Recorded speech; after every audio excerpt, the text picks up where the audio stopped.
welcome to Turn the Page, the official podcast of the Syosset Public Library.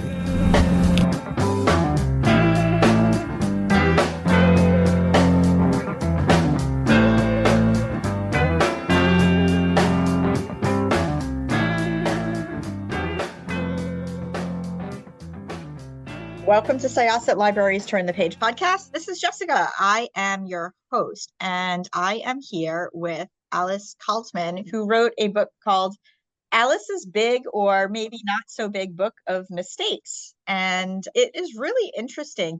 Now you also are the illustrator of this book, correct? Yes, I am. So could you tell us a little bit about yourself and how this book came about? Well, I am an author of mostly literary fiction and short story collections. I've written 3 novels, 2 young adult novels, and 1 adult literary novel, and a couple of short story collections. But I've also always been kind of a closet illustrator.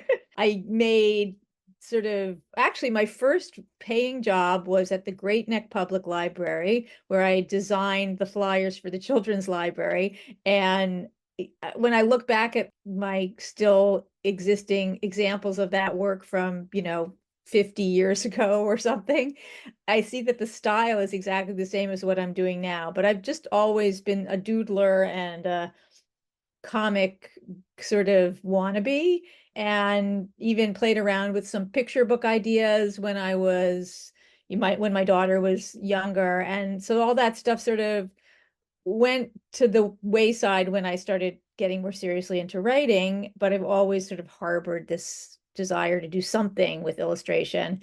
And so I just basically, a colleague of mine was teaching classes in graphic memoir, and I took them, and the light bulbs started flashing, and I got this idea for this book. And then it just was, from then on, I just kept having fun with it, and that's how it came to be.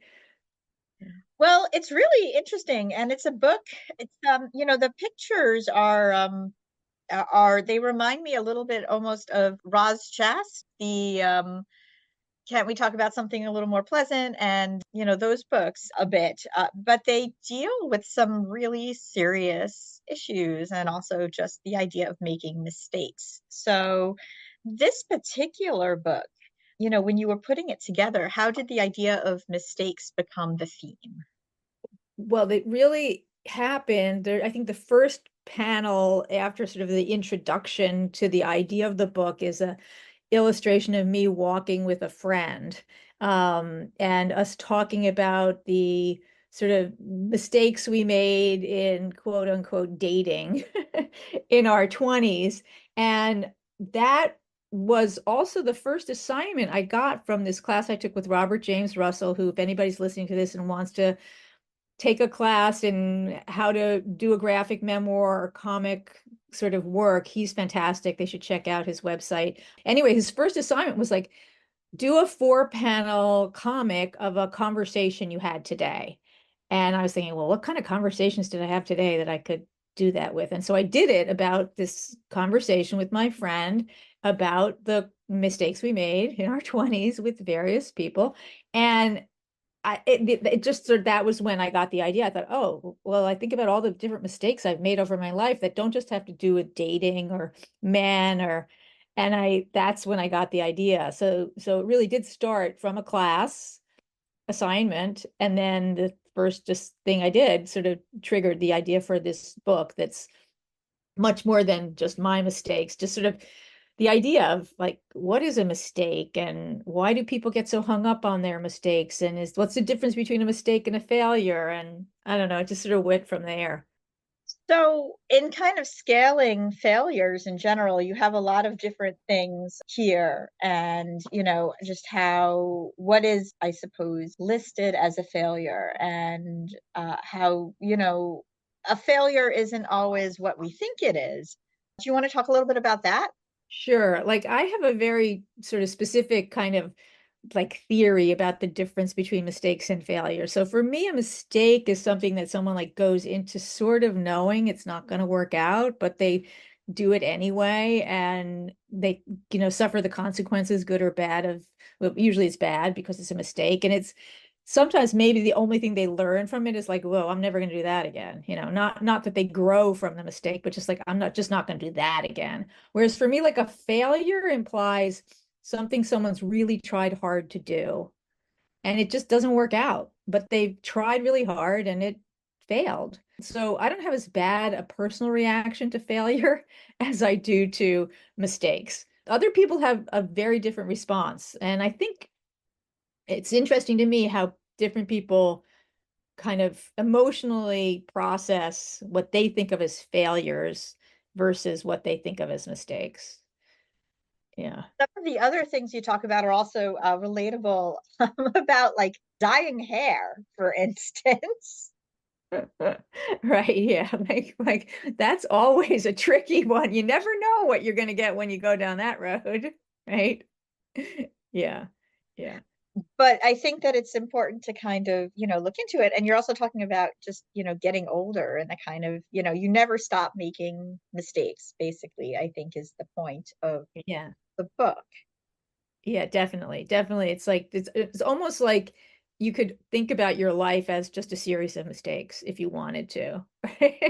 You know, If you you know, wanted to, of course. right, if you wanted to, that being part of it. You have to want to.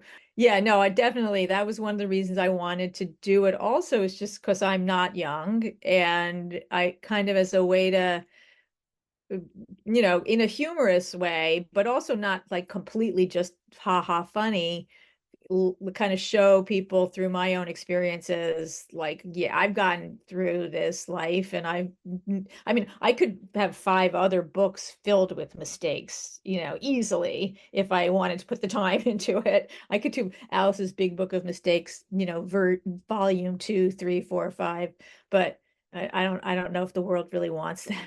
But yeah, no, definitely I'm still making mistakes to this day. And I just turned 66, so Oh, happy birthday. thank you.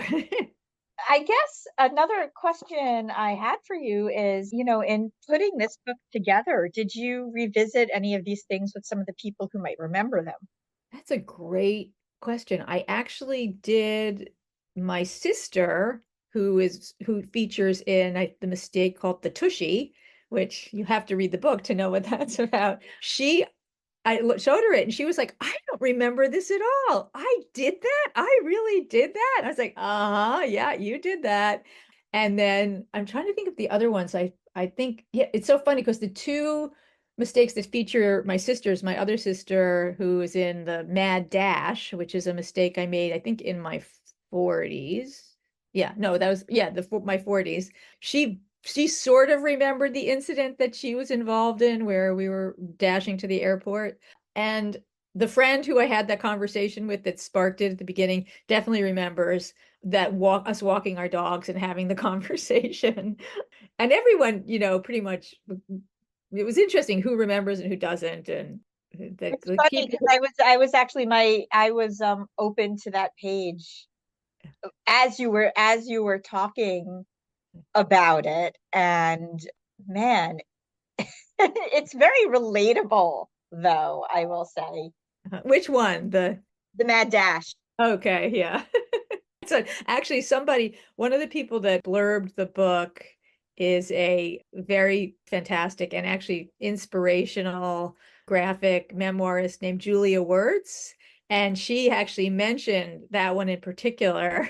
She said, oh my God, I can't tell you how many times I've made that mistake of, conflating two numbers and thinking my flight's at a certain time and it's not. And like how many times do we double check our boarding passes?